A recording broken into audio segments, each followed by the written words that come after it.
And so if you continue,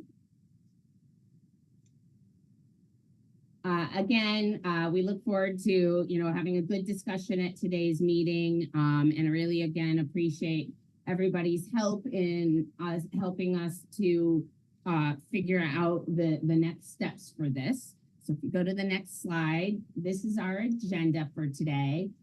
First, we will give a brief recap on where we are on collection of the ED length of stay data. We will then recap some of the discussion from the first group, and then specifically talk a little bit about nomenclature and a little bit about observation stays. My colleague Lisa will then present some literature on interventions to reduce ED length of stay.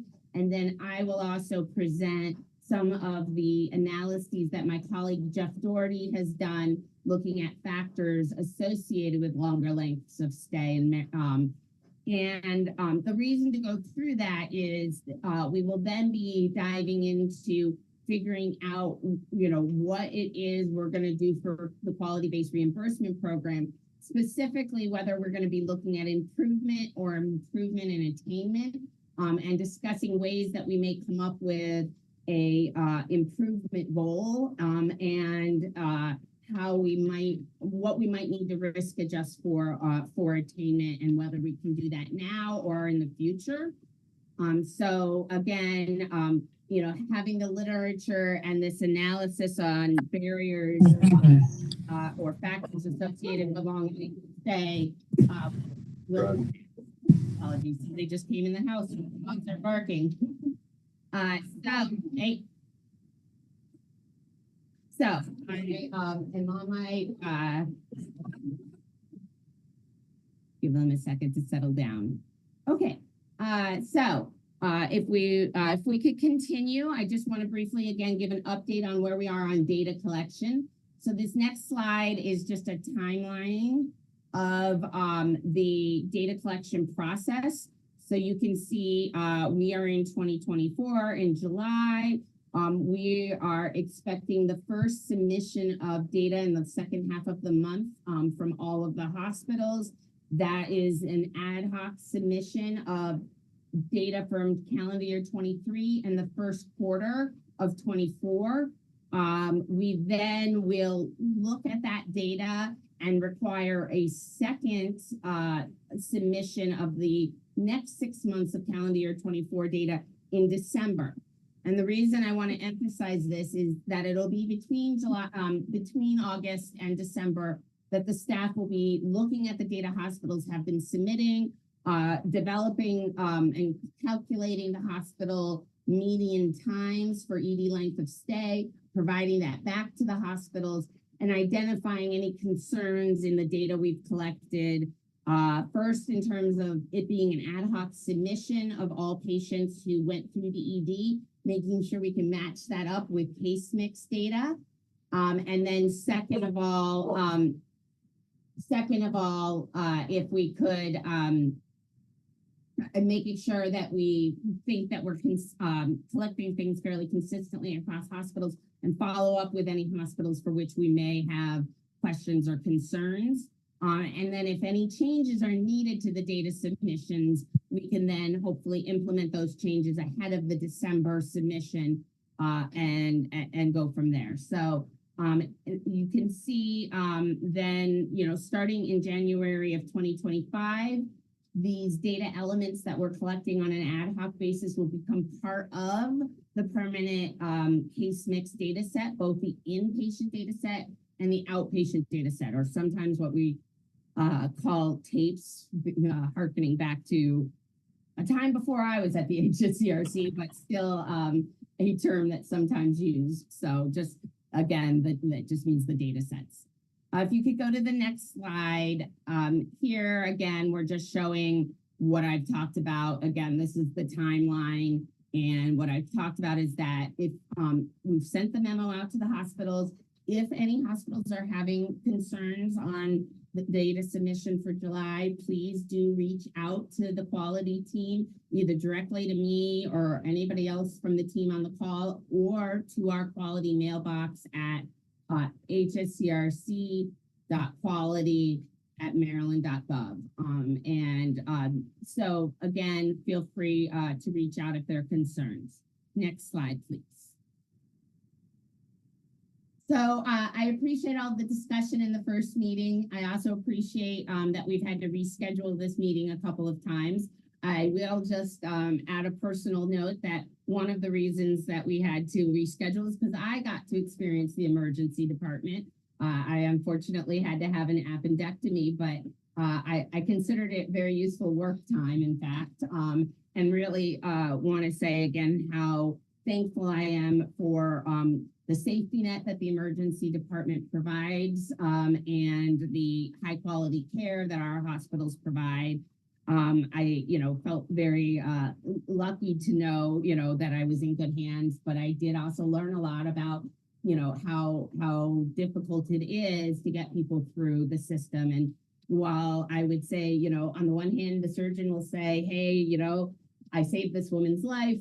On the other hand, there's all these little things that when you talk about patient experience really means something. And, while I had no complications, they sometimes could have led to a complication. So it was a really interesting experience. And again, I just want to say how humbling it was to be in one of the hospitals and see some of these things that we discussed firsthand. So thank you. In terms of the first meeting, we had some lively discussion about names and how the use of the term emergency department length of stay feels like it's putting a lot of emphasis on the emergency department. And we will talk about that in a little bit. We also talked about whether for the QBR program, we should be looking at improvement in ED length of stay in 2024 compared to calendar year 23, or we should be looking at how people are performing, or what we call attainment, which is then something that you can compare across hospitals. And so we did have some people who are in favor of improvement only, especially early on in this process.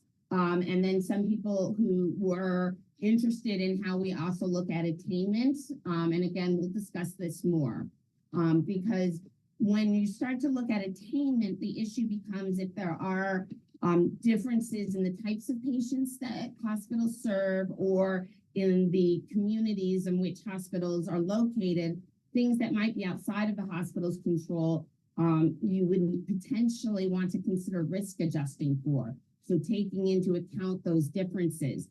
And so just listed here, we talked about occupancy rates and where patients are being discharged to when they leave the hospital, being two factors that hospitals would like consideration for when looking at ED length of stay. And so we'll talk about that more as well as when we go through. We also talked about which exact measures should be in the pay for performance program. And so again, the ED length of stay for admitted patients, which is also known as ED1 in some by the CMS and the Joint Commission measure description, that is stratified by whether or not you have a primary psychiatric diagnosis or not. And so stratification A includes all patients, stratification B includes non-psych patients, and C is psych patients. And we had a discussion about starting out for the QBR Pay for Performance program. We want to focus on the non-psych patients because we feel like there are things that are real impediments for certain hospitals in terms of getting placements for psych patients that require a hospitalization. So for now, we're going to start with the non-psych, which is majority of the patients. and focus on that, hoping it has an effect for both psych and non-psych patients. And then, can recognize that in the future, we may want to include psych patients, or we may want to at least be pulling out that stratification and monitoring it for changes as well. Before we go to the next slide, actually, I'm going to do the next the next 3 slides, which kind of cover things that were discussed in the first meeting. But then please, again, if you would like to talk, you can either raise your hand. You should also be able to unmute yourself and be able and feel free to interrupt me, either to ask a clarifying comment or a question or make a comment. The other option is to type into the chat. And again, we welcome this to be as much of a discussion as possible, so don't be shy. On the next slide, we are talking about nomenclature, and this goes back to the discussion about the feeling amongst especially emergency department staff that calling it emergency department length of stay, does seem to put the emphasis on the emergency department. And while we understand that concern and try to be very clear in our discussions that we recognize that emergency department length of stay is impacted by factors that are outside the hospital's control, like the types of patients coming into the emergency department. It's also impacted by just throughput of the hospital, especially as we're talking about ED length of stay for patients who are admitted. We also recognize that getting people discharged after a hospital admission can be difficult, either from insurance reasons, if you're needing to find if they're not being discharged home, needing to find a bed in a SNF and get prior authorization, etc. So getting people out of the hospital can also be a factor that impacts and backs up the whole system and ends up with longer ED lengths of stay. Despite the concern that the name is focusing on the emergency department, the HSCRC staff do think that calling it ED length of stay is appropriate and is most meaningful for what we're actually talking about. And it's used in the literature. And we think we couldn't come up with another name that was, took the focus off of the ED and addressed some of the concerns. So, again, do know that in all of our talking points, we try to emphasize this is not something that only the emergency department should be tackling. But we do still think calling it ED length of stay is appropriate. We did have a conversation with the folks that run the Emergency Department Benchmarking Alliance. They pointed us to this great article they have on measurement and terminology related to ED length of stay or ED. And so, here again, we just pulled out some excerpts from the article. And again, they define ED length of stay as the interval from ED arrival to ED departure. And that can be tracked in multiple ways, but one of them is by geographic zone. And that's what we've been discussing, that for us, we want ED length of stay to be the time that patients arrive, walk up to the registration desk, sign in, to the time they depart the ED and physically. And so if they are going to be admitted, then, we're not asking where they're going when they leave the ED. We know they were admitted because they're on our inpatient data set. We're not trying to say where did they go right then. They could go into what I'm calling hospital observation. They could go to surgery. They could go to their inpatient bed, etc. But again, defining it by geographic location is the choice we've made for purposes of the QBR measure. They then refer to what we've been calling ED1 as ED length of stay for admitted patients. And then they've been calling what we refer to as outpatient or OP18 as ED length of stay for discharged patients. So those are patients that are discharged directly from the hospital, from the ED. Now, I understand every once in a while there are exceptions where somebody might be in inpatient status in an ED bed. They never make it to the ED bed, I'm sorry, to the inpatient bed, but they somehow get discharged. If they're on the inpatient data set, they're going to be considered for the ED1 measure or the ED length of stay for admitted patients. If they're on the outpatient data set, then we assume they were discharged home. How that decision is made, or I didn't go through the logic of that. You guys know how to do that. The case mix people have been doing that. We're not going to question that. We're just going to use whichever tape they're on to define which measure that they are in.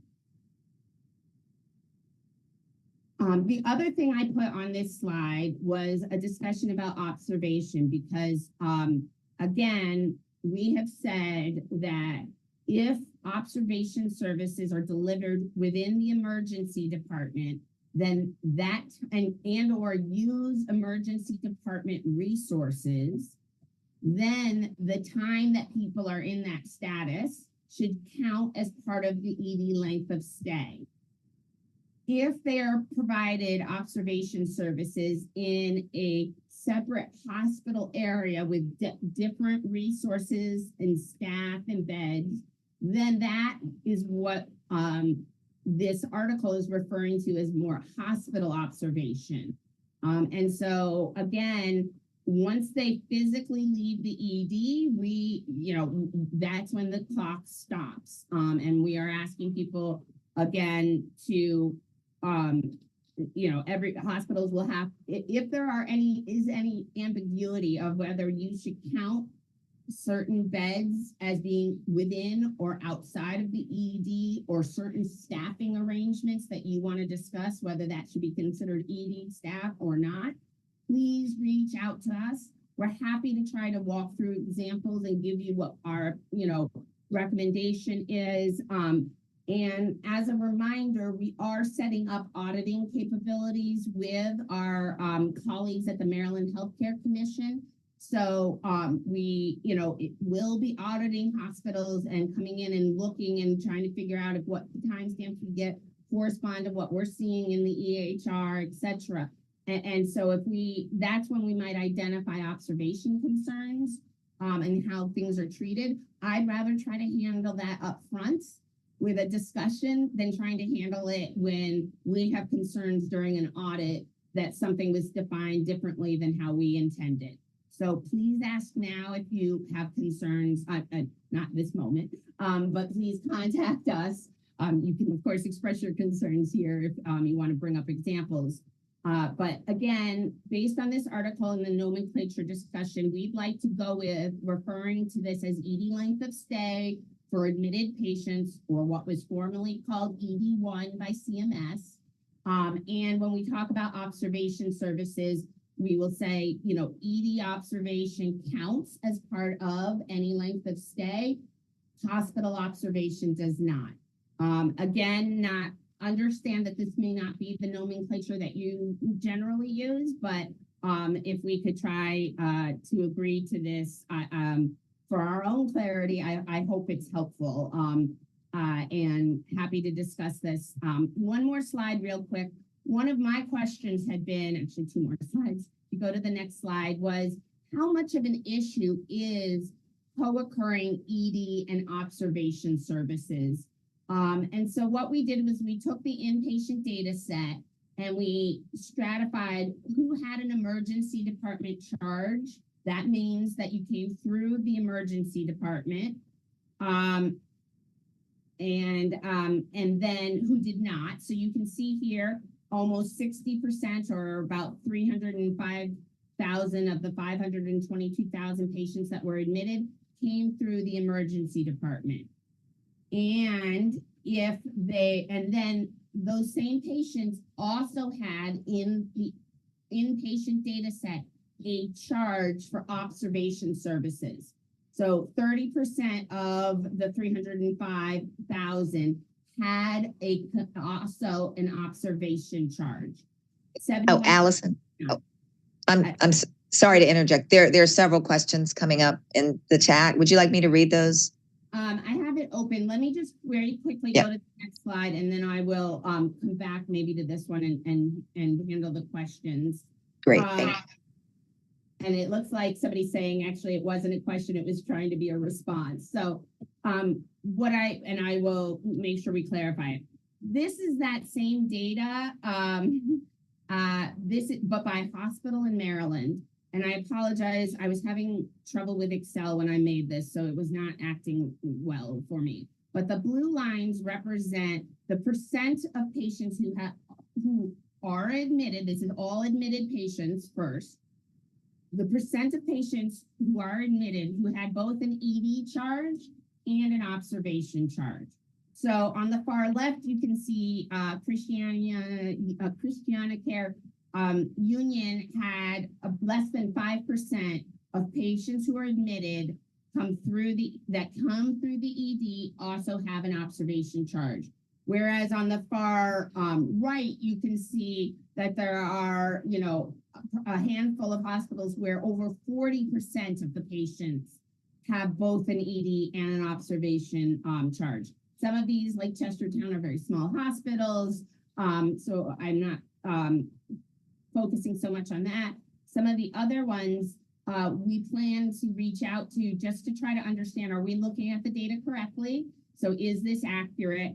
And second of all, try to work with the hospitals with more observation concurrent charges to really make sure we're defining observation correctly for purposes of the ED length of stay. The orange lines are indicating the median number of observation units for each hospital. And observation units in the case mix data are supposed to represent the number of hours in observation. So statewide, that average was 17 hours. You can see here by hospital, it's incredibly variable.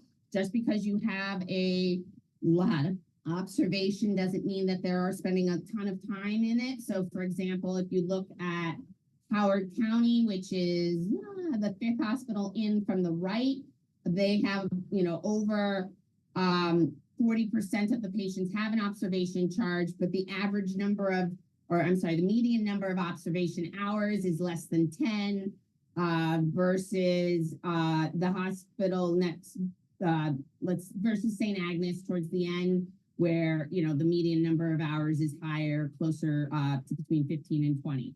And then you can see on the far end, hospitals that have a low percentage have some of the highest number of units, etc. So this was just trying to give us an idea of what the variation is within the hospitals in Maryland.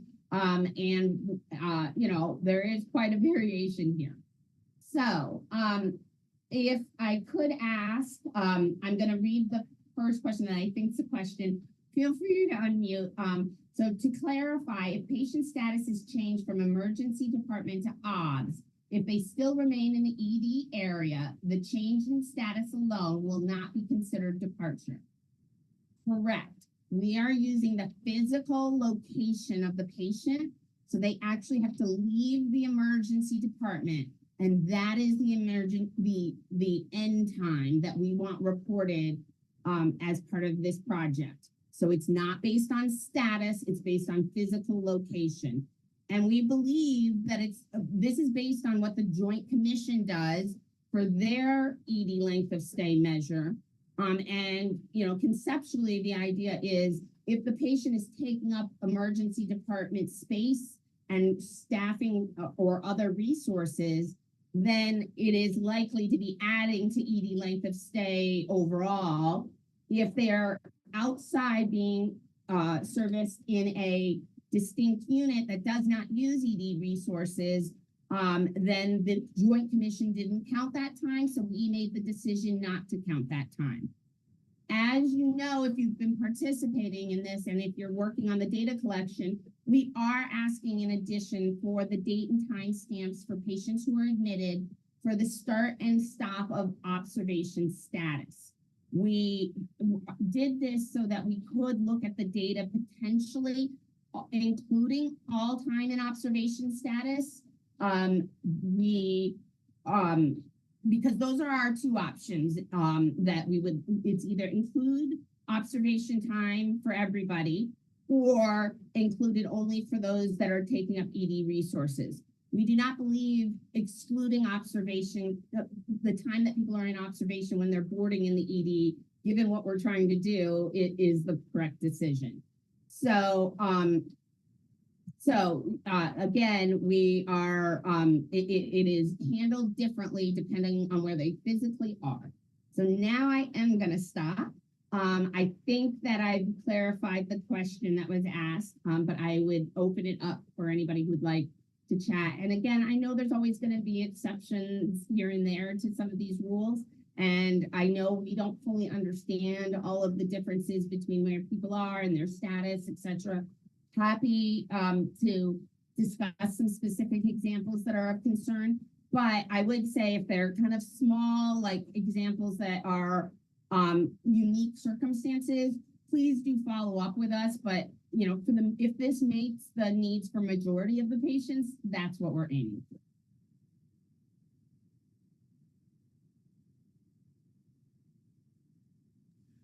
Allison, this is Dave Hager with MedStar Emergency Physicians. I put the question in the chat, and I just want to make sure I'm understanding. So I fully understand. I'm sure everyone else on the call understands your description of the distinction of observation that occurs in the ED as opposed to observation that occurs outside of the ED. For the purposes of this metric, am I understanding correctly that it will be admitted patients only? It's exclusive of observation patients that move out of the ED into an inpatient unit but remain on observation status. Is that correct? So, Dave, as long as those patients end up on the outpatient tape, which I think they would because they would have no inpatient charges, then they would not be included in the measure. Yes. Now, remember, we have asked for the same date and time stamps on the outpatient tape for purposes of monitoring, but that is not part of the pay for performance program. Other thoughts or questions?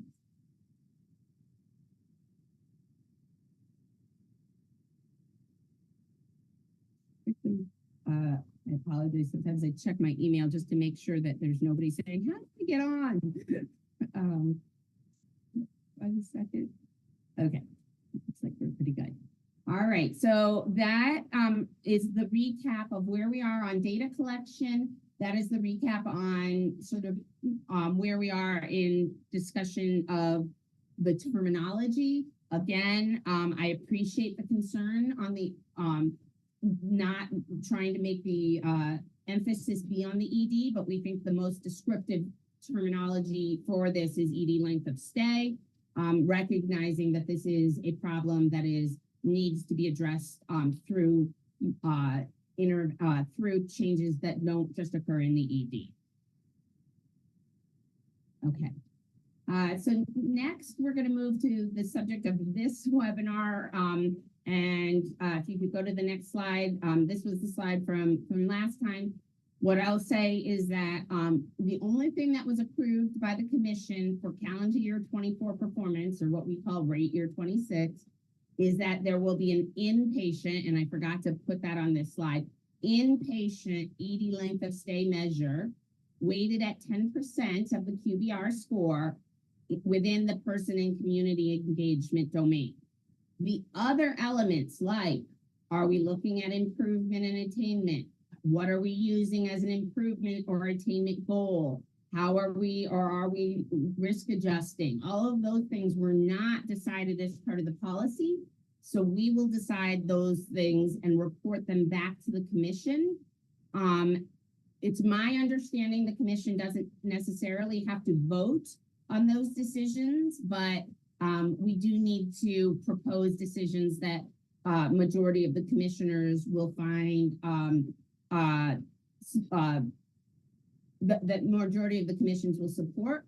And in future years, those elements will be part of the QBR policy for actual votings. And as you'll see towards the end of this presentation, I am proposing that we kind of propose a multi-year approach to this. So if you go to the next slide, I will now turn it over to my colleague, Lisa, who will review some of the literature on interventions to modify ED length of stay. Great. Thank you very much, Allison, and good morning, everyone. So we conducted our literature review to really help inform and establish an improvement goal, as Allison has initiated the discussion today. And our literature review was focused on interventions to reduce length of stay. So if I could direct your attention to the top left-hand side of the slide in terms of an overview of what we've learned. Now, we conducted a review of 13 articles. So these, what you see here on the slide is a presentation of a summary of what we found. So in terms of ED inputs and reducing length of stay, we found that various hospitals from around the country, and this is a diverse pool of hospitals. So we did look at larger hospitals, smaller hospitals, major medical centers, as well as we tried to look at diversity and geographical location around the country.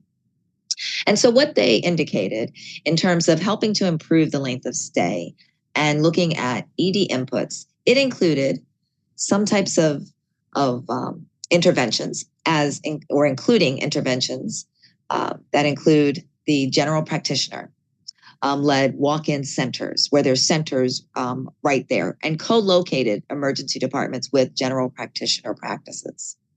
Also extending general practitioner opening hours. So it's not your more traditional of 9 to 5, having hours that are open later in the day, open even on weekends. Also giving patients a choice of the emergency department in which to go to. There's also some social interventions, such as educational campaigns, to really help educate patients and caregivers on when to go to the emergency department versus when to call your general practitioner, your primary care provider, or to maybe go to an urgent care center. In addition, we found that hospitals have been reporting that they've been posting wait times. And if you're familiar with the 95 corridor between Fredericksburg and Washington, D.C., you will see that there's Stafford Hospital, which actually has a very large sign that posts its emergency department wait time right on Interstate 95 going north. They've also shown some improvements in reducing length of stay by having patients actually make their emergency department appointments. So let's say especially if it's after hours or on a weekend and you are a patient and you've got to be seen, you can actually log on and make an appointment with the emergency department. Also, hospitals have indicated that they've been better at forecasting spikes in census and managing resources and balancing elective admissions. Now, looking at the top right-hand side of the slide and ED output, hospitals have reported to help reduce and improve the length of stay in the emergency department. They've been doing a better job in active bed management, also having leadership programs, better communications, better support initiatives throughout their organization, throughout the hospital, not just in the ED. Also implementing nationally mandated time patient disposition targets. Further, hospitals have reported that ED staff having the ability to directly admit patients, to have those direct admit rights, has also helped to reduce length of stay. Also, the admitting team prioritizing, and that should be prioritizing, ED admissions has also been very helpful at these hospitals. They've also seen some improvements by having alternative admission policies. So allowing the admitting doctor to see the patient on the floor versus just in the emergency department. Certainly, we've talked at this group at various sessions about increasing patient beds and increasing the staff. We understand that there's a lot of staff resource constraints really around Maryland and certainly around the nation. Increasing admission units within the ED and having those admission units right there present at the ED has also shown to bring some improvements. Moving ED patients to other holding areas and also providing a discharge lounge. Almost if you're at the airport now, you'll see the Capital One Lounge. I guess, pen-fed lounge, but really providing a nice, almost like a concierge type environment in area. And also providing for early inpatient discharge planning so that then those beds become more readily available earlier versus discharge planning that occurs later in the care of your inpatients. So that helps allow the beds to be available sooner and earlier to make more space for additional ED patients. So now directing your attention to the bottom of the slide and ED throughput. And again, these are what hospitals have reported in terms of their improvements. And this includes splitting their emergency severity index 3 on presentation when the patient arrives at your emergency department. Earlier physician assessment, including physician-led and supported triage versus just having nurses provide the triage care. Also, fast track. I'm sure many of you have tried or have successfully implemented fast track in terms of having a flexible care area. Many hospitals have that. And also having a rapid medical evaluation team. And I'll talk a little bit more about that on the next slide. Having shorter turnaround times for laboratory. Oh, sorry, just one second. Having shorter turnaround times for laboratory tests and points of care. And this is where we really want our hospitals to think of this as a hospital-wide initiative versus just an ED initiative. This is an ED length of stay measure that we're talking about, but it really does take a village. And so when you think about how the whole hospital is operating, it really will take a lot of connectivity, engagement, collaboration across the organization, not just within the ED. And an example of that is laboratory tests and points of care and having those done sooner. Shift tests and procedures to outpatient when at all possible, when it makes sense. Cancel tests that are not necessary. Having an ED nurse flow coordinator has also proved to be helpful. Having bedside registration kiosk has also helped to reduce length of stay. Patient communication, education, and follow-up is also very important. And while it may not 100% reduce your length of stay, Allison has shared with us previously and earlier today on this call about her experience in the emergency department. What she did not mention, and I'm hoping this is okay, is that she actually got text messages to help keep her informed about her stay and where she was in the queue of being seen. That's proven to be very, very helpful and to really help with the whole engagement, patient education, patient collaboration also with their care emergency department. Nurse-initiated protocols. Think of clinical practice pathways. Earlier inpatient consultation, which is very helpful. Increasing ED bed numbers has been shown to be successful at some of these hospitals. Having medical scribes handy. Also maximizing the use of EHR functionality where possible. Several hospitals, and I believe there's several hospitals here in the state of Maryland that have started to apply, or maybe you've done it for many years, lean methodology, lean techniques to identify the bottlenecks in care. And straight back process, which brings a patient bed to open, skip, triage. You don't have to go through triage. Before I go to the next slide, are there any questions? It looks like, Allison, you have a statement here. Would you like me to continue? Yep, you can continue. What I'll just say is that there was a question that is a good question about why do we have a measure in payment that we don't have fully developed yet for the current year? And as I replied, this is really being driven by commissioner concern and the amount of attention that's been in the media, et cetera, around ED length of stay. We had originally started to go down the route of having the ED2 a digital measure as what we would hope we could put into play in 2024. Unfortunately, the federal government then got rid of that ECQM or electronic clinical quality measure. So we had to develop another strategy. So that is why we are collecting the data. I described this a little bit as, building plane as we're flying it, and it is not ideal. I recognize that. But I think what all hospitals know is that Maryland needs to address its ED length of stay. And I believe all the hospitals, because of the EDI project and other things, are working on this. And I will say that there were commissioners who wanted to weight this up to 1% of inpatient revenue.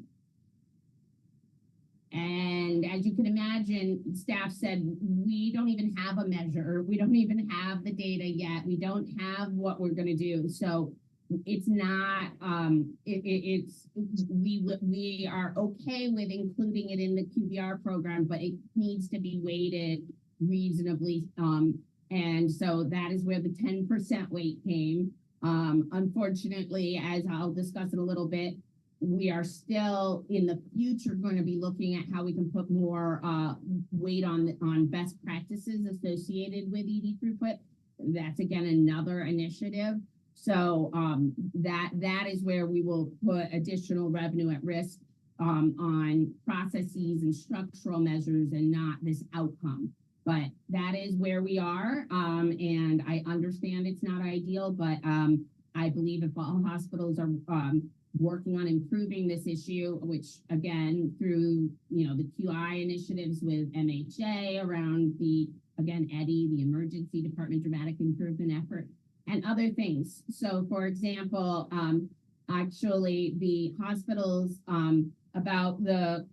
we are going to be reaching out to some of the worst performers about the lowest 20% or the hospitals with the highest ED length of stay, and trying to get some more information about, what are they doing internally. So, again, this is an area that is getting a lot of focus from a lot of different things. QBR is just one. Again, I would have preferred to have data and a measure in hand before we put it into payment, but we are, this was our directive, and I think that we've made progress in the data collection, and I think we'll make progress here and hopefully coming up with a goal that is reasonable for both the hospital industry, the HSCRC staff, and our commission. Okay, Lisa, you can continue. Sorry for the interruption. No, that was very helpful. Thank you, Allison. If we could have the next slide. Okay, great. So in our literature review, we did find some commonalities with some of these reporting hospitals. And so one example, though, is what Cleveland Clinic is doing. And we did see this in other hospitals as well, where they have opened an 8-bed inpatient admission unit within the ED, and they were able to reduce their length of stay by 30 minutes. Others have reported their rapid medical evaluation team usage. And one example of that is Oregon Health and Science University. They created a team for peak hours to evaluate and treat lower acuity patients. And initially, their results have showed a 35% reduction in similar patients' length of stay. In terms of kind of across the board or broad brushing, examples we've found, having providers in triage shown improved patient flow, patient satisfaction, decreased length of stay, decreased leave without being seen patients, and decreased mortality within 7 days. Also, I mentioned applying those lean methodologies and lean techniques. One emergency department identified the following areas of improvement that shortened length of stay by 1.5 hours. And they were able to match the staffing with volume and implement that fast track approach for lower acuity patients.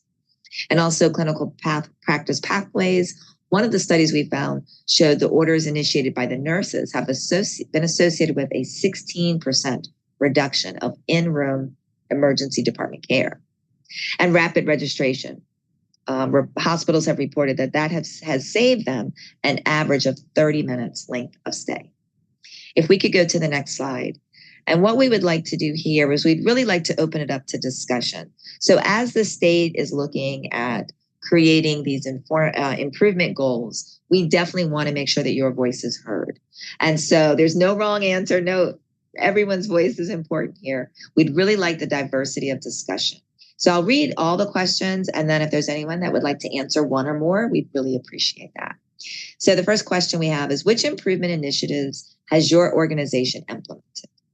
Which were successful or which did not meet your expectations and goals?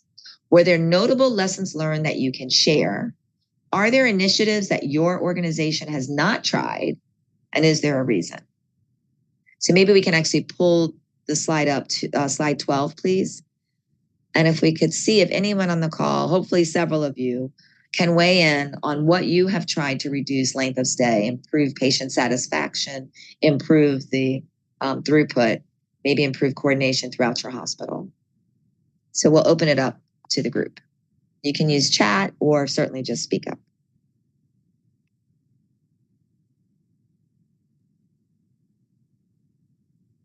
Thank you, Lisa. This is also helpful because, as I mentioned, we are going to be also talking more. Oh, Allison, I believe we lost your audio. All right. Oh, now it's back. You're back. Sorry. I was just saying that, you know, if you have any suggestions on things you've tried or other best practices, this is helpful for that larger discussion as well.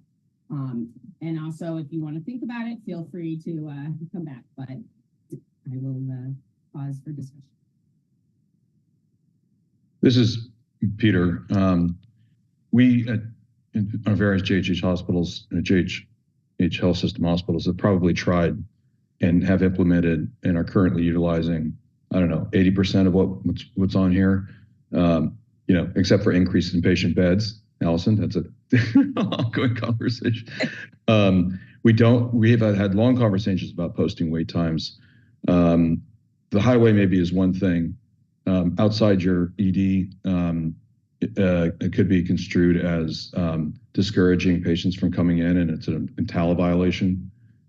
So that's been a consideration. For example, yeah, I mean, I don't think we need to go through all of these, but almost everything on this list we've used at one time or another, or are currently using. Dr. Hiller, are there any of them that you think are rise to something that you would and then again, you know, MedStar and other people are concurring that, you know, they've tried almost all of these things as well. Is there any, if you could only have done one or two that you think are the most important, do you have any sense of what you would prioritize? Yeah, increasing patient beds. But again, I'll put that aside. It's hard to. What's interesting, and I've been chatting with some folks through text on this, is so many of what we're looking at here is focused on lower acuity and discharged patients, yet we're measuring admitted patients. That's what we're going to be measured on, not OB18. Which is 75%-ish of the patients we all see, not the 25% of the patients we admit, although in all the conversations we do describe how the boarding and everything is such a problem and reduces your ED size, et cetera. But it is kind of interesting that except for a lot of the stuff in the ED output, so much of the other is related to our discharge patients. Yes, I mean, early on, we had a lot of discussion about not including patients being discharged because Maryland was trying to do more to avoid admissions, et cetera. I've said, well, there comes a point in which I think those things can still be done more efficiently, potentially. So I was a longer term advocate for thinking about the outpatient length of stay. But again, I think that recognizing the boarding issues and that, you know, it is a large, you know, that puts potentially more focus on the ED, but we were trying again to say this is really a hospital throughput larger issue. And as we go into the next section, we will talk a little bit about Jeff's research and his and beds. So we will talk about that as well. Allison, this is John Locks. I hope you guys can hear me okay. I know I have some mic issues. So I completely agree with everything that Dr. Hill said.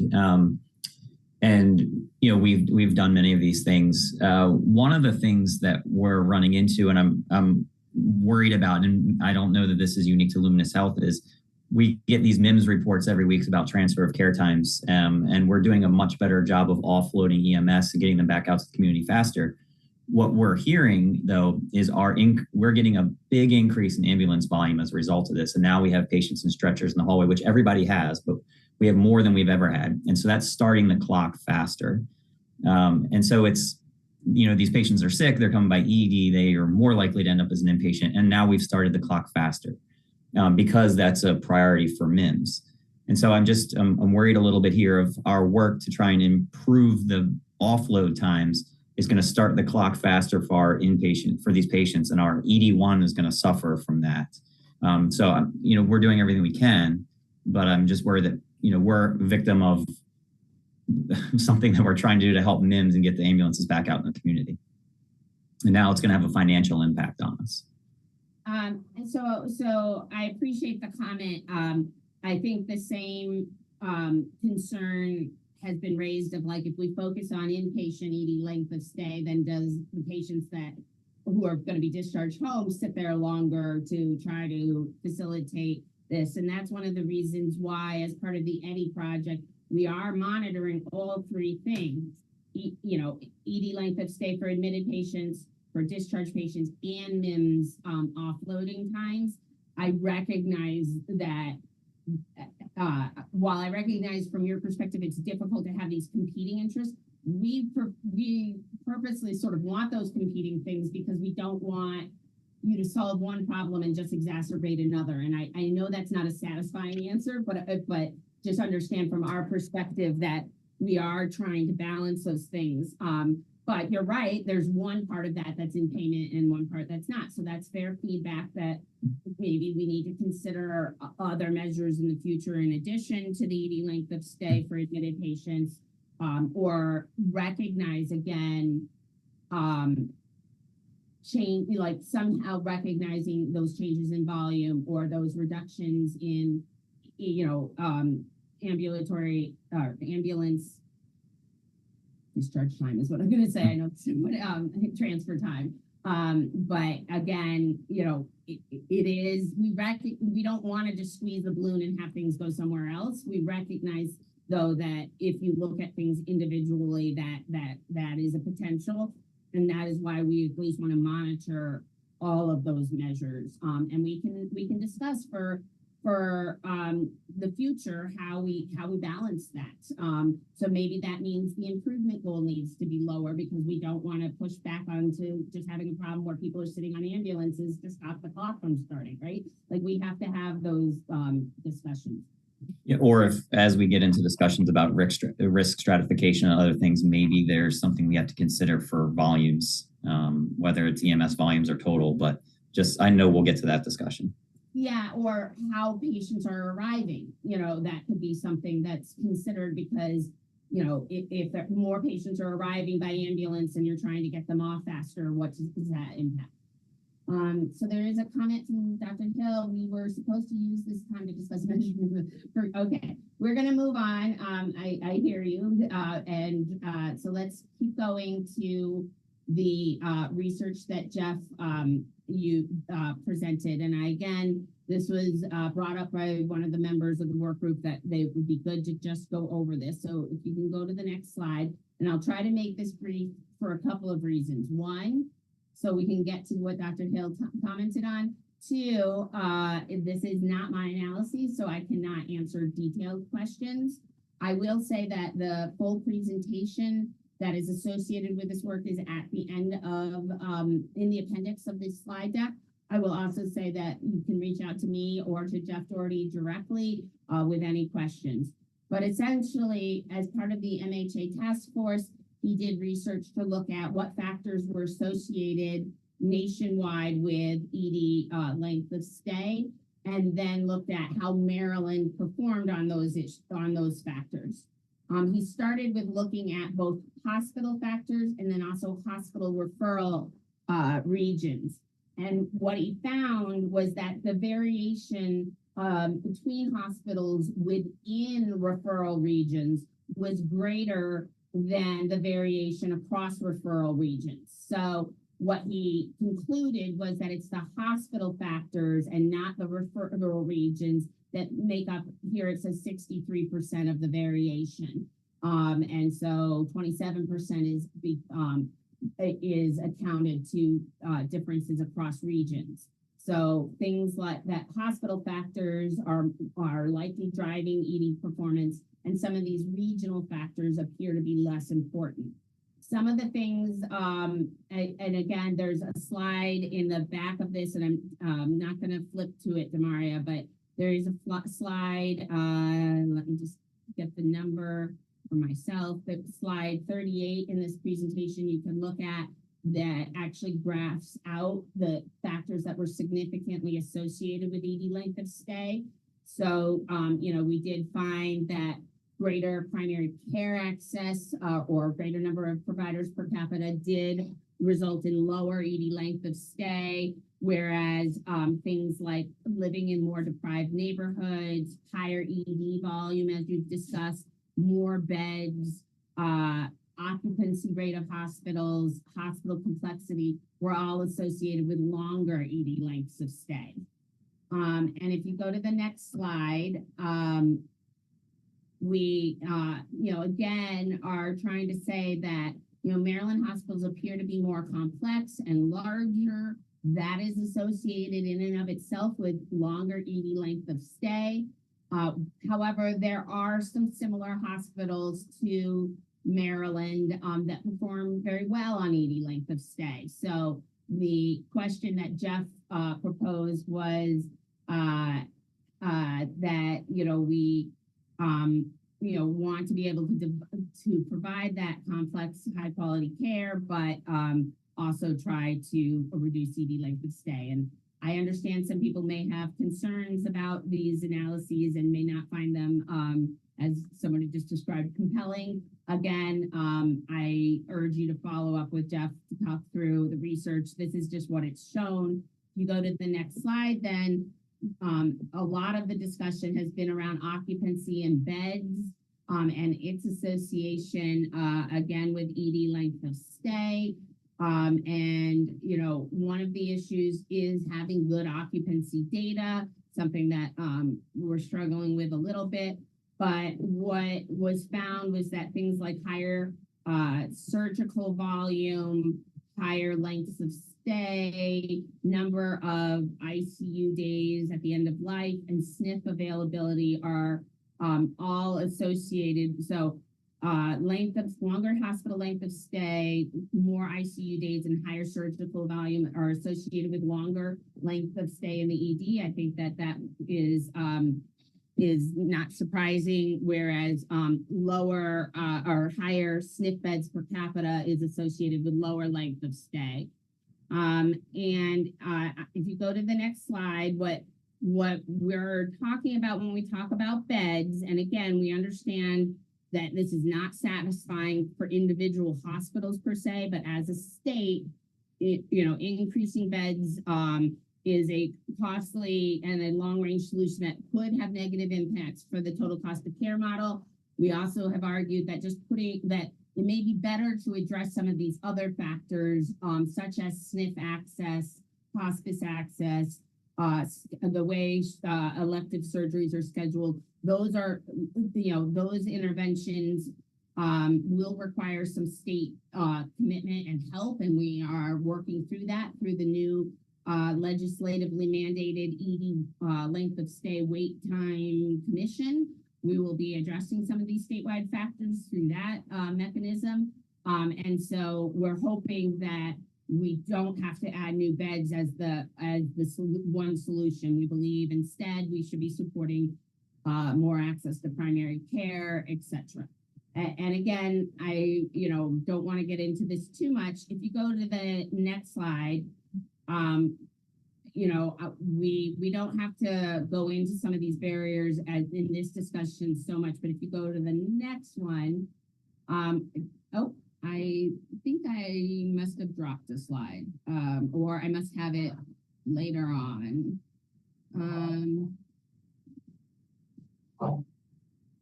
If you could go to slide 25, Demaria.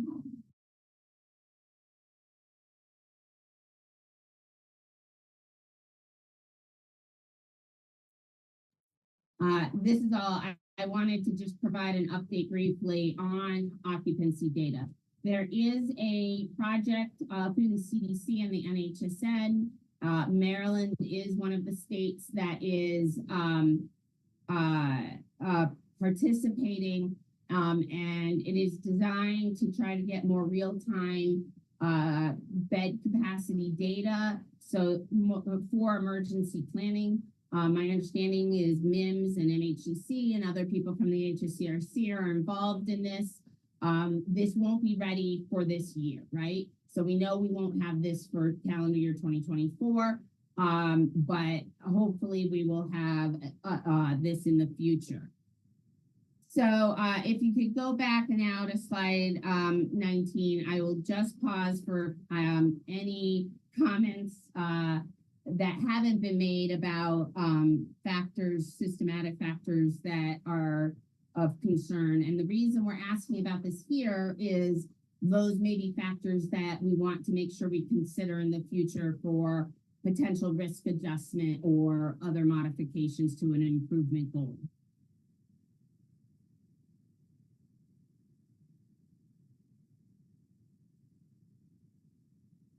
I am gonna continue then because I know we want to get to the next part. So here we are now at, go to the next slide. This is just a description of how we can look at ED length of stay for admitted patients. We can look at whether that's improved over time, and that really focuses an organization on its own performance versus comparing how hospitals are performing relative to some sort of external standard or other hospitals. So again, that would be looking at attainment.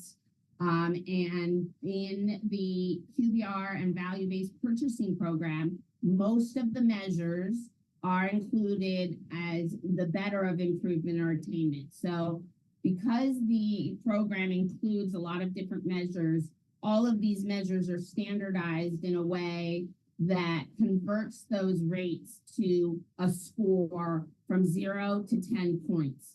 And your overall QBR score then is adding up all of your measures, rating them and saying what percentage of the possible points that your hospital qualifies for did your hospital earn. So you get, a score just like a grade on any test, 0 to 100%. We have a revenue adjustment scale that goes 0 to 80% and rewards people above 41%. And so if you score points for improvement, let's say you score 7 out of the total points for improvement and you score 5 points for attainment, you would get 7 out of 10. If you score, so it's whichever one is higher. But we have had instances where we've changed the scale and had it only look at an improvement scale or only look at an attainment scale. And so that can be done as well. At this point, we know we want Maryland to improve. And so we didn't want so the real question is whether we can do attainment, whether we feel we can accurately compare hospitals against each other in a way that takes into account some of the factors that may be outside of a hospital's control. If you go to the next slide. So now I'm going to talk about improvement, and we are open to ways of trying to establish what a reasonable improvement goal should be for calendar year 24. I would like that to be a multi-year improvement target, meaning I would like us to set what the improvement target may be in future years, of course, pending commission review and potentially approval.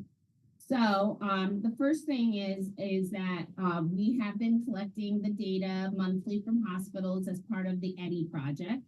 So we have that data available. We also have historical data from 2018 on the CMS measure ED1, and we have that for both Maryland and the nation and for all of the hospitals.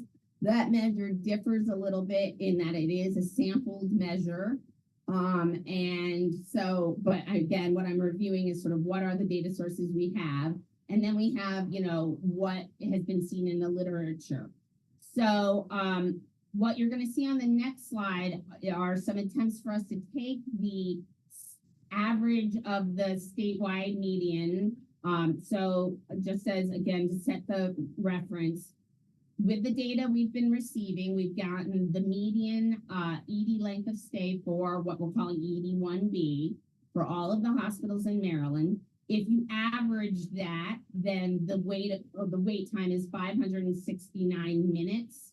That was from the period of May 2023 through April of 2024.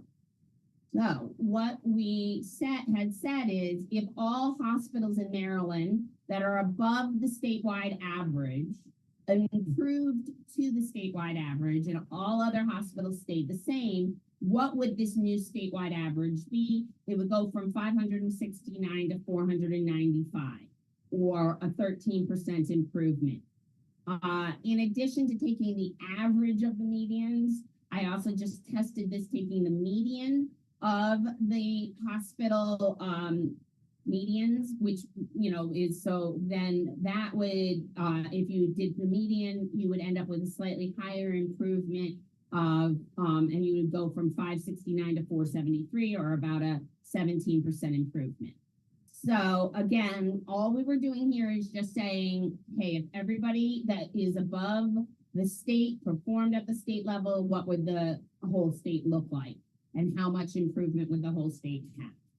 We know that volume at the ED has been associated with longer ED length of stay. So we also tested this by taking the average of the median for each volume category, not the overall statewide average or median.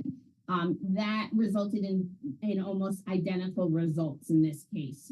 Again, you can see, we went to 494 minutes. So that was the first sort of attempt of what the state would look like.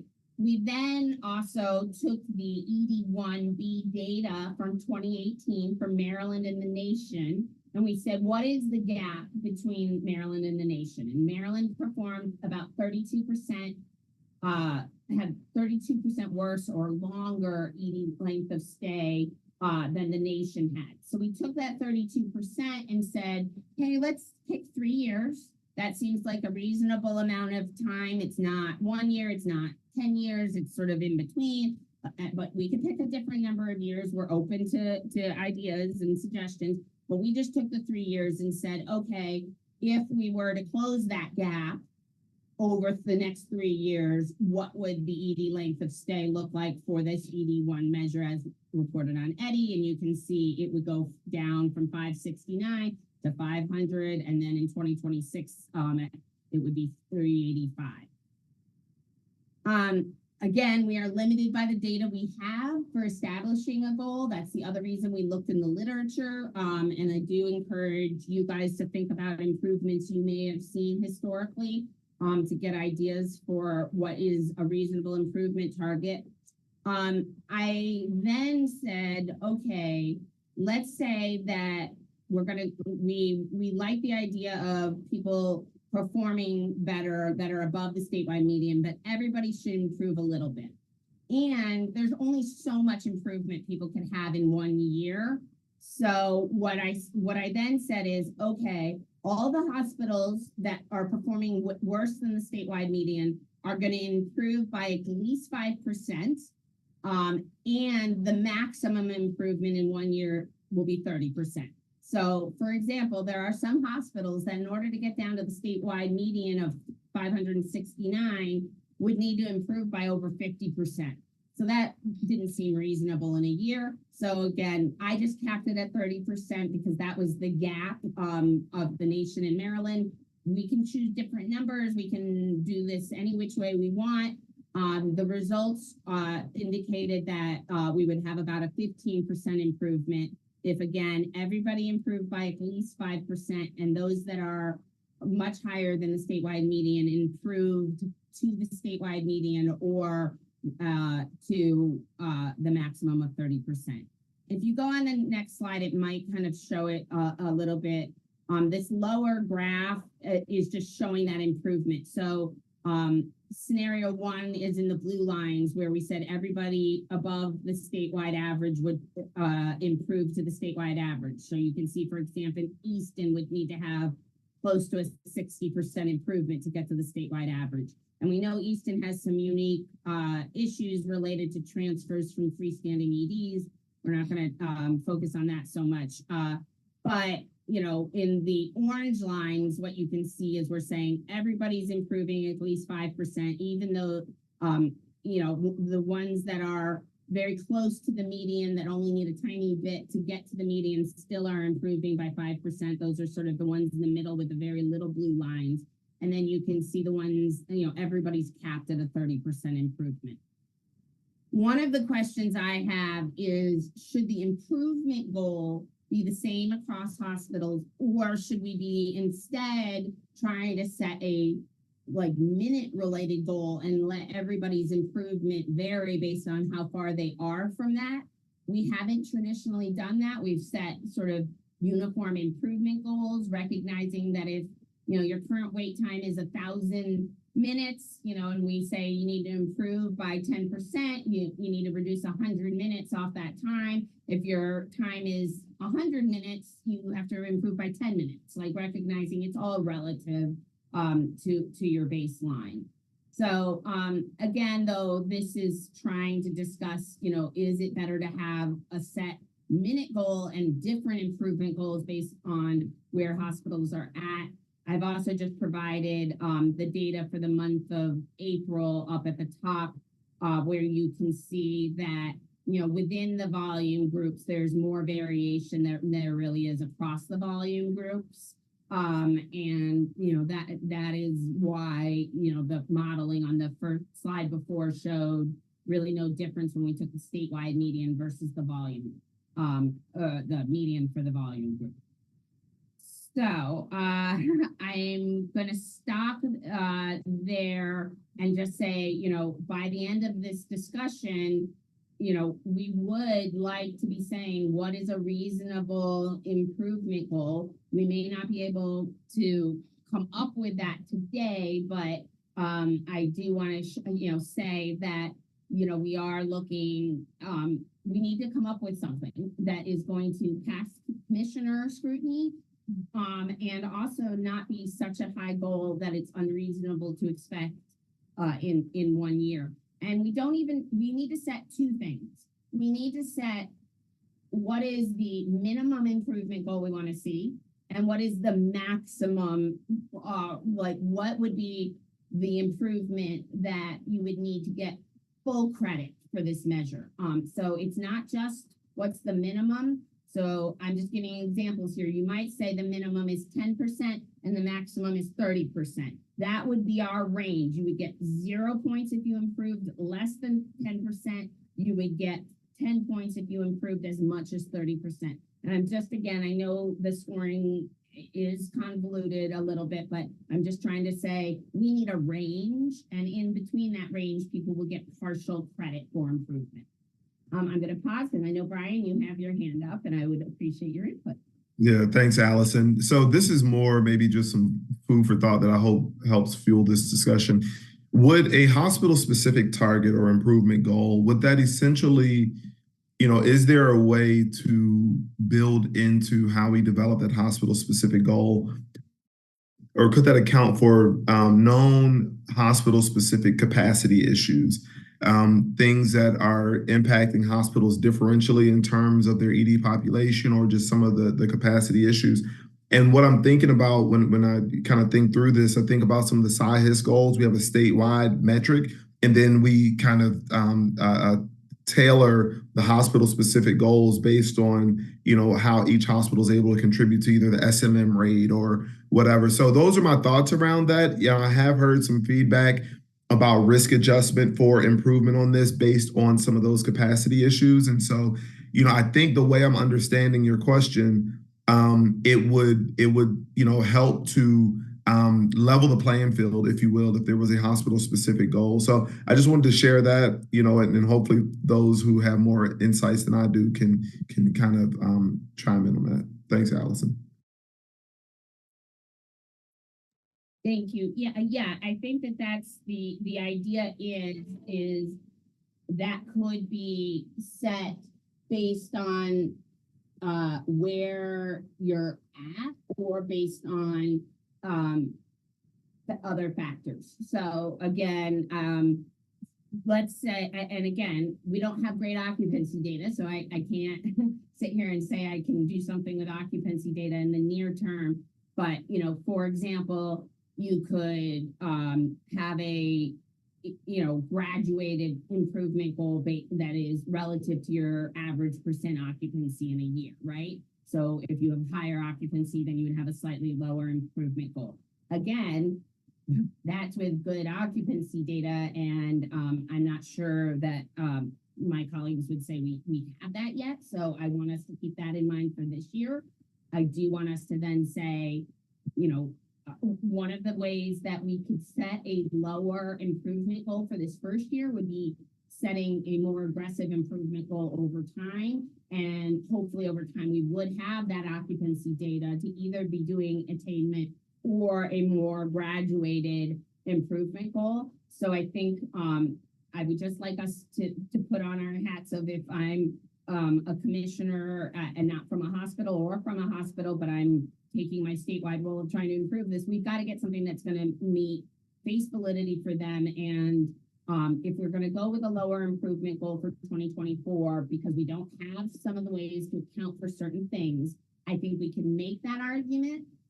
But we better show that as we have that, we want to ramp up what the improvement goal is, or we want to handle it in some other way. I hope that's making sense. So if you go to the next slide, in fact, this does discuss risk adjustment. And again, so, we have patient characteristics, and we also have what we call here operational considerations, or maybe hospital factors. You could also potentially say whether there's some community factors. And we are currently working with our contractor, Mathematica, who helps us with statistical things. And so we are working on how would we risk adjust both for patient or hospital level factors. We would then need or want to make sure that the risk adjustment was warranted. I'm not, I do continue to try to explain to people that there are some things you don't want to risk adjust for because they represent your opportunity for improvement. So, for example, if you risk adjust for, let's say, something related to skilled nursing facility access, and you say, you know what, we're going to, if you have high SNF access, then, we expect a lower ED length of stay. And if you have low SNF access, you can have a higher ED length of stay. Then if you do anything to sort of work on SNF access, it doesn't get measured. You kind of take it out of the measurement, and so it doesn't become a factor, and you may not see the improvement that you would see in the unadjusted measure. So again, I'm going to continue to work on how best to explain that. I don't expect you to take my word for it, but I do want to warn people that there is concern that if you risk adjust for something that you work on, that you then don't see the same improvement that you would see. And I am going to come up with a hypothetical example that shows this mathematically. I have not been able to do it yet, but I haven't tried as fully as I would like. So we will continue to work on that. Again, what we're interested in understanding is, what hospitals think that we should risk adjust for, and whether we have the data for that, and whether or not we need that risk adjustment if we are not looking at attainment. I do recognize that it could influence improvement if there were big changes over time between the base and the performance period. Those are things we can measure and look at. But again, at this point, I know that you guys realize that my preference, or personally the staff's preference, is that at least for calendar year 24, we're looking at improvement only, and that we set a reasonable improvement goal, ramp that up over time, and commit to developing risk adjustment that's appropriate so that we can either have attainment as well, which would make it so that people who have already improved or are performing well still get credit, or maybe a differential improvement target based on some of these factors. So I'm just going to skip down 2 slides to slide 26, and we can, because that is really the last slide. Allison, Dave, I think has Dave his. has hand raised. Oh, okay. Go ahead. I'm sorry. Yeah, you framed the previous. If you go back a couple of slides, you started to. It seemed as though you were inviting discussion about some of these metrics. I would love to weigh in on some of these metrics here if now is the right time to do so. Otherwise, I'm happy to wait until the time is right. You can. Do you need this slide up, or because the last slide 26 is just kind of bringing it all together. If it's helpful to have this slide up, but we can keep it here. If you want to show 26. So this is just kind of a bringing it all together and saying, what are we doing over time? But so you tell us, Dave, what slide you would like us to be on. Yeah, the one, I forget the number, but 21 or 22, whatever it was, that showed the different scenarios that you had described. So I'll just start by saying that any improvement that approaches, 20, 30% improvement in 1 year is not reasonable for something that is so complex, and that all of us are telling you that we are already doing all these things that were listed earlier. We're all doing those things and have been doing so. This is something we've been working on for a very long time. To expect that we will suddenly have percent improvement approaching this is not realistic, and no one will achieve that. For example, number 1 here, what you're saying is, the folks that exceed the statewide average. So by definition, that is half of the EDs. To achieve a 13% improvement overall means that those half that are faring poorer currently than the average would have to do, on average, 26% improvement. That is not achievable. That's not reasonable at all. And, when we look at complex operations like this, complex where there are just a multitude of variables that contribute to it, it's far more reasonable to shoot for a 5 to 10% improvement in a single year, understanding that over the course of 5 or 10 years, that is compounding and gets us to a reasonable place. But it would be a goal that would be achievable potentially within a single year. The other thing I'll mention is that we don't need to use median as the target, right? This concept of standard deviation, looking at what is 1 standard deviation from the mean, what is 2 standard deviations from the mean, and having folks target that, that would be a much more reasonable target than trying to get to the mean or the median in 1 year. And so I could nerd out about this for quite some time, and I don't want to waste your time, but this is something that I spend a lot of time thinking about, is improvement metrics like this. And I'd be very happy to offline, share some thoughts on what might be a more reasonable target. That's great. Again, I would welcome that discussion and other ideas for how to model this. Again, what we're trying to do is kind of give something to start the discussion by. And so thank you.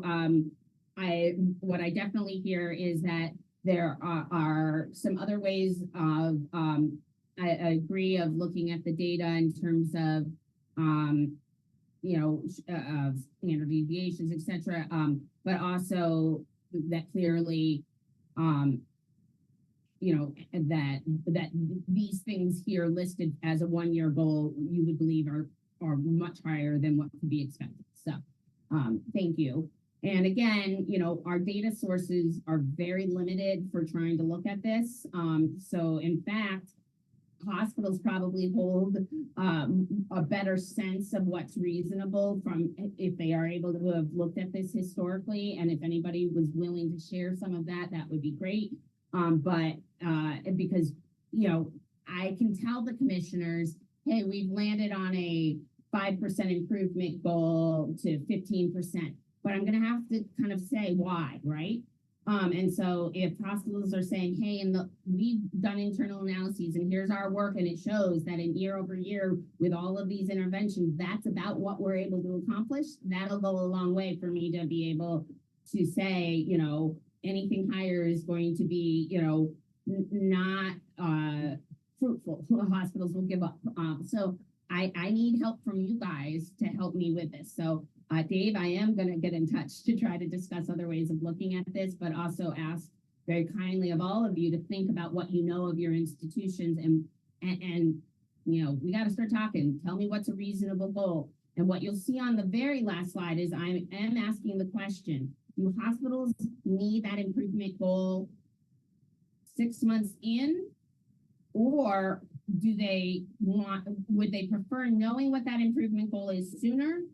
Or are they okay with letting us have more time to develop and work on what is an appropriate improvement goal, knowing that they need to improve, and give us more time, for example, to get some data in and look at it, et cetera. So just sort of saying again, I don't know how knowing the improvement goal will change your hospital's operational behavior. It may, you know, and whether it is actually needed or just, it's always nice to know. It is always our desire to have prospectively set goals or standards. We recognize this is not ideal. We stated that earlier. So, but the question that I have is, would it be better to know that it's, you know, going to be, I'm just making up a number, nobody jump on me, 10% now versus waiting and a little bit longer to get some of that data in August to us so that we can think about it a little more. I don't know which is better. So I don't want to keep pushing this down the road, however, because I think some hospitals are going to be in the bucket of really wanting to know, and that may dictate what they do versus others are saying, we're doing our improvement initiatives, you know, we're hoping for improvement. We, you know, hope that the improvement target is reasonable. Okay, we've had some comments. Some people are in favor of improvement initially with risk adjustment for volume or occupancy. And how would we calculate occupancy? And so that does remain an issue, and it's not something I am an expert at, but I have been told we don't have great occupancy data. We can bring in people to have a more fruitful or discussion about what are some of the limitations in terms of really what the denominator is for occupancy, and get back to that. You know, again, we previously did give exceptions for larger hospitals, or we set a hospital specific goal based on what volume category hospitals were in. So high, you know, very high volume EDs got larger, had a longer ED length of stay as the goal compared to small EDs. I think it's interesting that we're not seeing quite so much variation in the EDI data across within the volume across the volume categories. But again, open to that discussion. And then I recognize that the data from CareCompare is old, but at the time, at least, it was comparing similar patients nationally to Maryland and gives us an idea of, you know, what is the gap. So that's the only thing that we're sort of using that for, not necessarily the relative time compared to back then compared to now, if that makes sense. We were just using it to get sort of what's a gap. I can tell you from seeing some advertisements using data that's more timely. Some things have shown that Maryland might be as much as 50% worse than the nation. Again, we're just trying to figure out where the gap is. In terms of risk adjustment, again, for improvement, I will commit to trying to work on my risk adjustment example and sending that out separate of having a meeting and how I see that working. And I will discuss with my colleagues whether they think there is anything we can use currently as a reasonable proxy for occupancy or volume. And see how that, and then try to model out how that would impact data. But I have only a year of EDDI data to work with, so I'm very limited on what we can get. So, Allison? yes. So I also am very much in favor of risk adjustment, as was noted, based on volume and occupancy. And I understand that the occupancy is a challenge. What I would say is if you look back at the study that you presented about 30 minutes ago, that HSCRC commission, and one of the conclusions was that much of the length of stay in Maryland is driven by volume and complexity. And so when we think about complexity on the ED1 measure, perhaps one of the factors that you can risk adjust on is the CMI of the admitted patient populations for each of the hospitals, right? Because that's the population of interest that you're looking at. There is a CMI that's calculated for them because they are inpatients as opposed to the outpatients. And I believe every hospital here already does those calculations for HSCRC, so it's available data. And that would be, I think, a meaningful measure to stratify against because it speaks to the complexity that you mentioned. Thank you. And just for everyone, so CMI, the case mix index. So like you're suggesting the average case mix index of the hospital's patients. Yeah, I think we all, all the folks here who work in emergency medicine recognize that it's really a combination of volume and patient complexity. There are not really great measures in emergency medicine to quantify patient complexity. You were sort of trying to allude to some of that complexity when you were looking at social determinants, for example. I think CMI is not a perfect measure of complexity by any stretch, but I think it's sort of like the best proxy we have that's already being put together for everybody. So it may be something worth considering. Thank you. And again, can I ask you a question? Do you think your average CMI is going to be different in 24 than it was in 23? I would say yes. I see David is also nodding. I think so. I think the population is evolving. Okay. So is it? Can you tell me in what direction? They're more complex. They're getting more complex. That's right. And part of that, Allison, is because we have made valiant efforts to discharge those lower acuity patients that might have historically been hospitalized, right? So, and those are efforts that are, done to focus on this specifically. And so what we're left with, the patients that are being admitted to our hospitals are, I would say, significantly more complex than what they were even just 5 or 6 years ago. And Allison, as you shared with us, ED volumes in the state have been decreasing year over year, and those patients that are no longer coming are not the sick patients, right? They are the less sick patients. So the complexity as a result is also increasing. Sorry, Peter, I missed the very start of it because I was still talking. Oh, I'm sorry. You shared with us that ED volumes in the state have been decreasing year over year. And my assertion is that the patients that aren't coming are the ones that are less sick and wouldn't be admitted anyway. And therefore, the proportion of more ill patients is higher in our EDs year over year. So yes, I think CMI is increasing. Okay, so again, because the reason I'm asking specifically is if there's not much change from 2023, it won't make much difference. But and I'm not talking 5 years back. I'm just talking because we're looking from 2023. If there is, and some institutions may have more difference than others, then I think that it is appropriate to somehow take that into account. So those are things we can look into. Again, the question is, do you want us to look into those things and then come back and discuss an improvement goal? Or are we able to set an improvement goal and say we're going to look at those things. So like, is that improvement goal important to know now? Again, we can see what we can do. Like maybe after this meeting, what we could figure out is what can we do in the next 2 to 4 weeks to look at this analytically.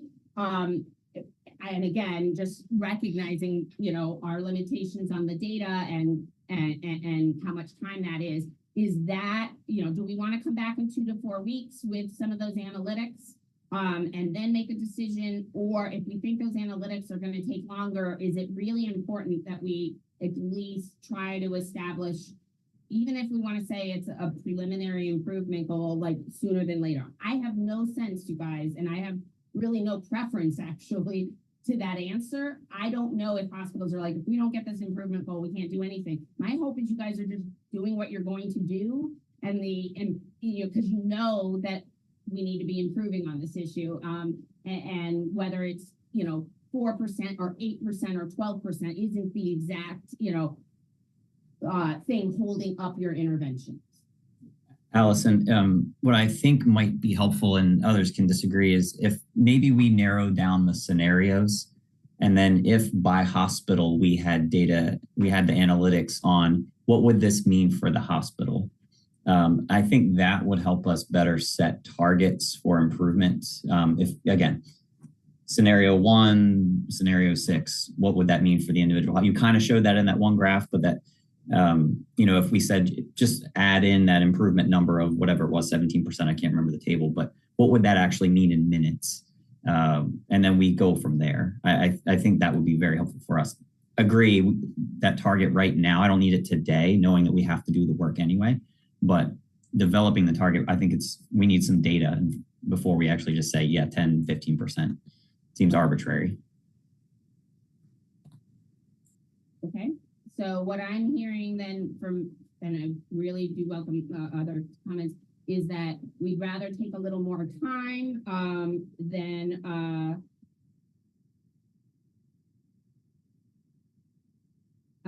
we'd rather take a little more time to try and do a little of these analytics, and that the exact goal, if we, you know, we don't need that this month, we need it done well, and want to look at some of these factors. But in terms of those scenarios, my feeling was that people were saying none of these scenarios seem reasonable. So I guess I would be open to suggestions on ways to, and again, doesn't have to be this moment. We have, you know, a little bit of time left. Like, but what I would like is for people to reach out and say, this is how I think we could calculate an improvement scenario.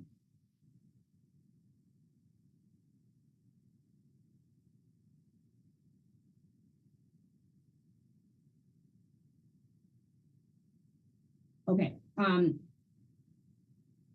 So, and again, I guess I want to take a step back too and just remind everybody that we have a lot of work going on this area. And I meant to include a slide about the ED Wait Time Commission. But for anybody, just as background, and then I want to go to slide 26 and open it up for discussion again. But as background, in this latest legislative session, there was a ED Wait Time Commission established.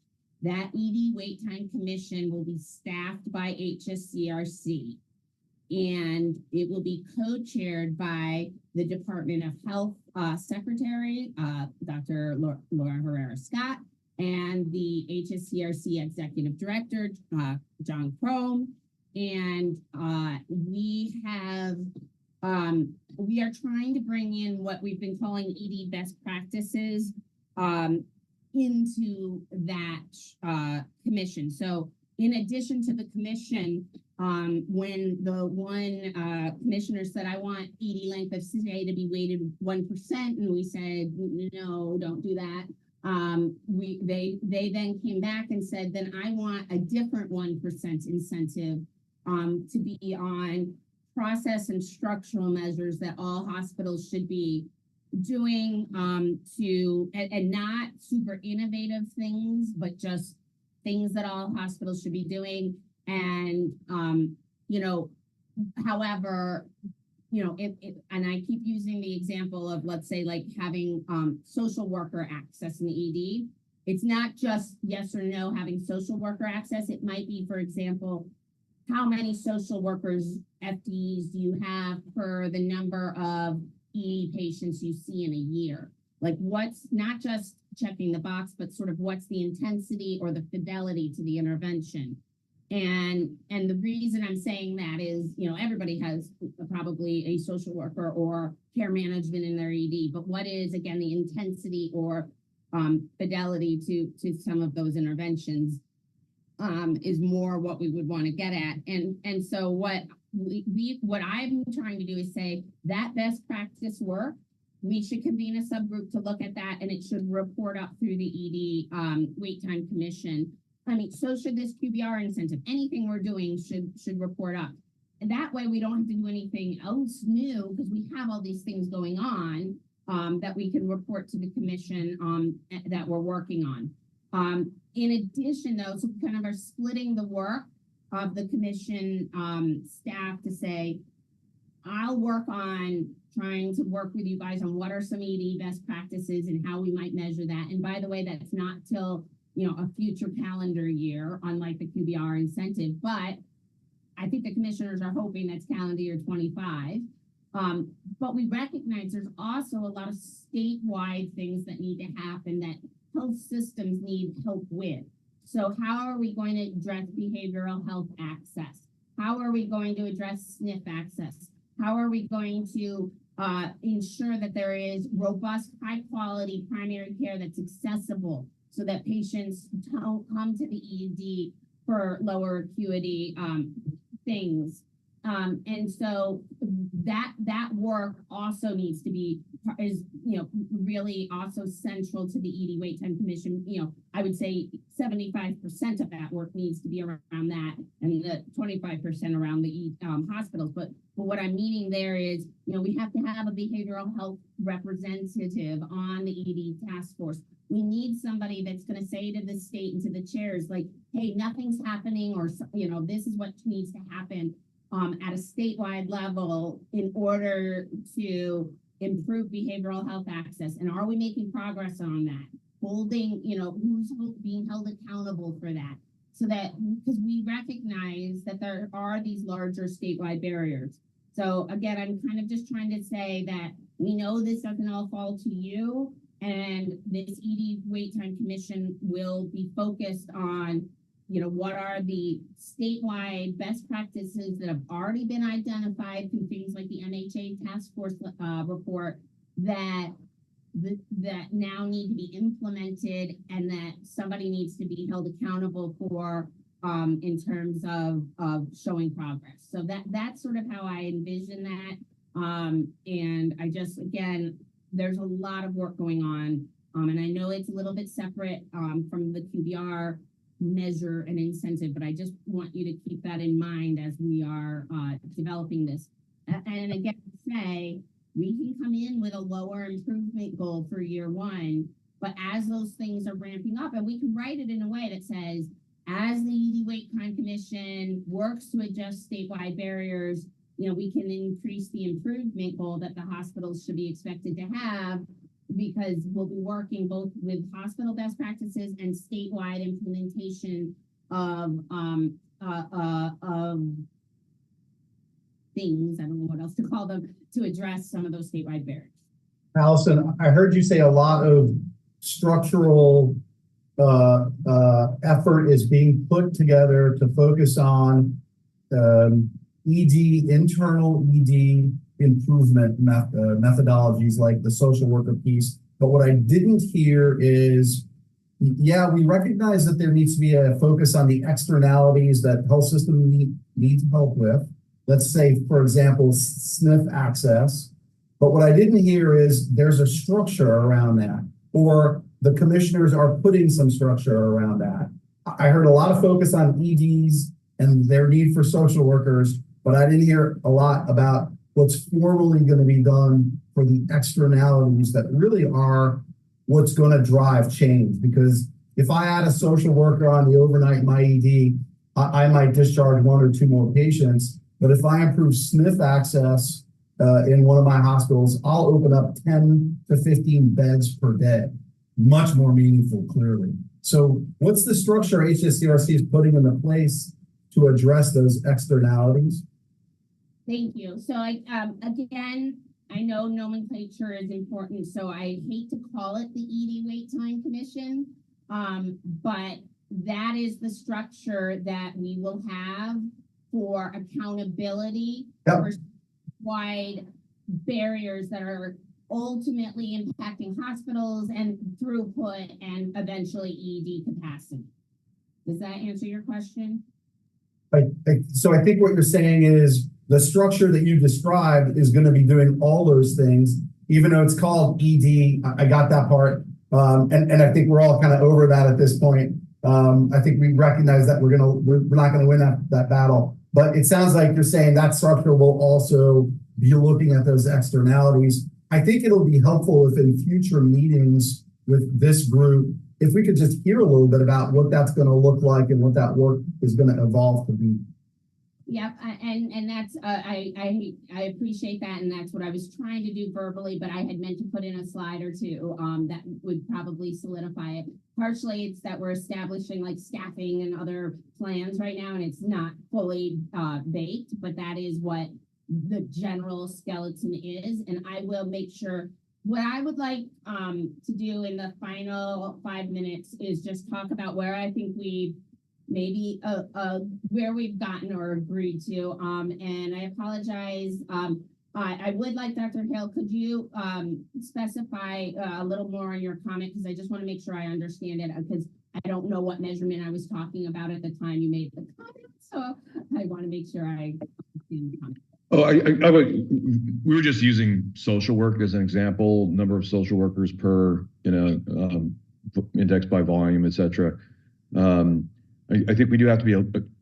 We should explore all these things. I do think we have to be a little careful, because it does remove flexibility for local leaders, because the social worker may not be the right person they need. So it may be a different term. That would be case management, social work, peer recovery, whatever, to cover the whole wide range of things. Thank you. Yeah, I was being fairly specific. And I realized that. I think the other thing is to say we need like 3 of these things that all hospitals should be doing. So like, I would hope we could agree. Got it.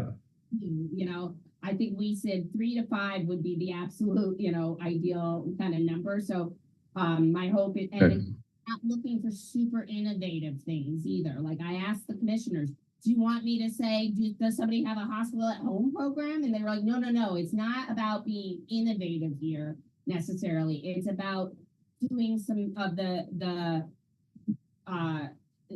simple things well, if that makes sense. And I know that we are, I mean, again, the biggest criticism of like implementation research is a lot of things don't always work in other settings, et cetera, because it is hard to get the intensity and the fidelity of like a research project sometimes into implementation.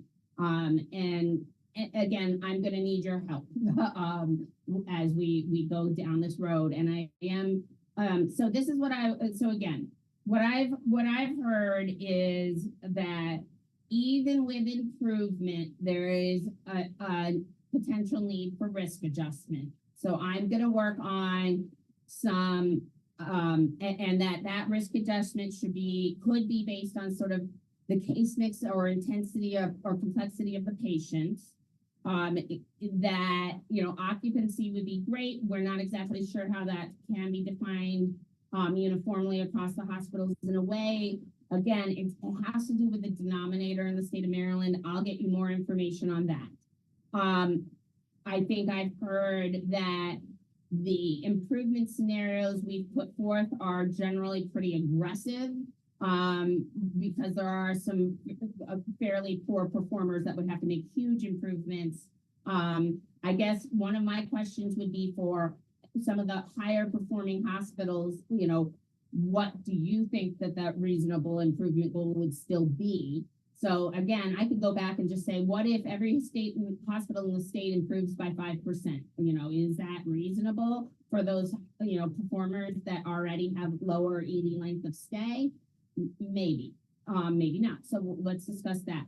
So we're going to work on improvement modeling with and without some risk adjustment.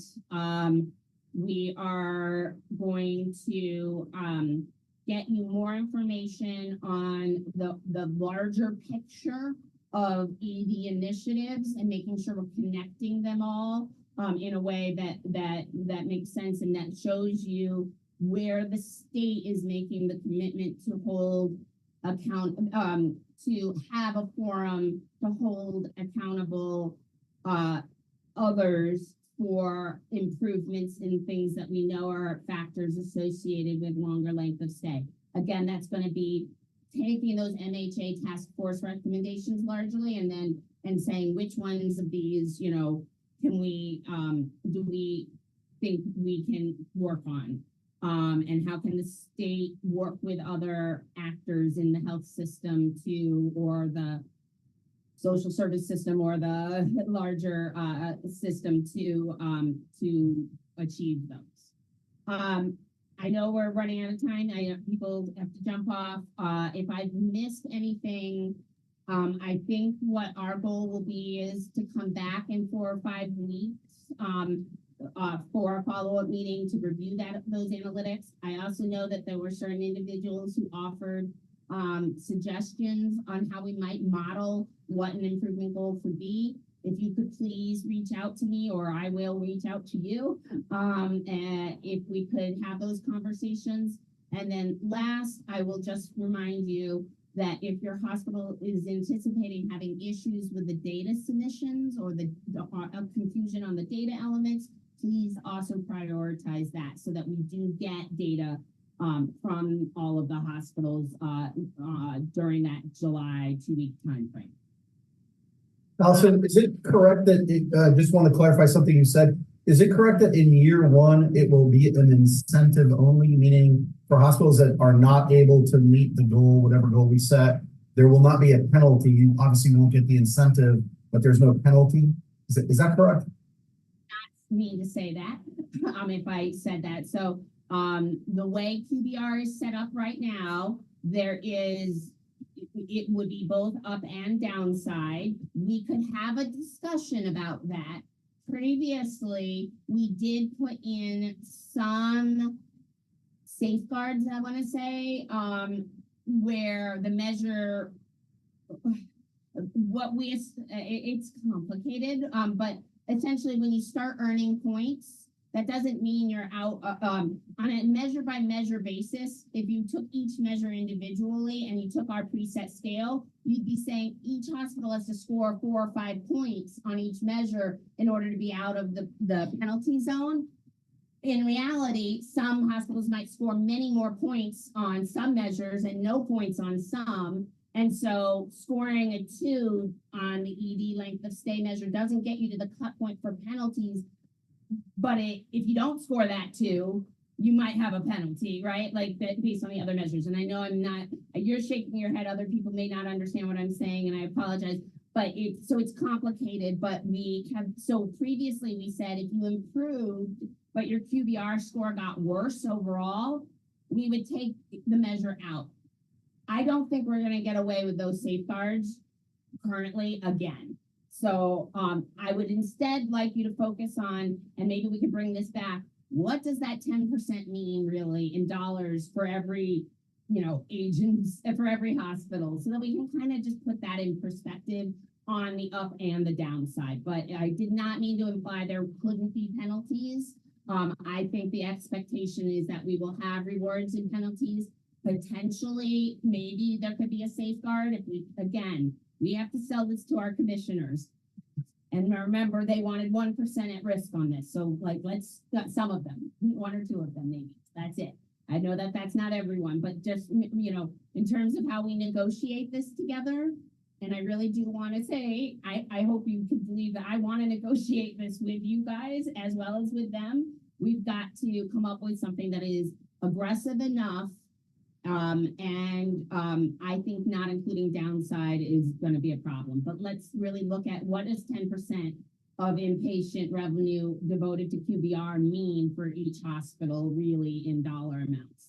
So that I think statewide, we said at one point it was about $22 million, but just to give that as a sense, but we could look at it by hospital because maybe that will put people at less angst, not necessarily more ease, but less angst.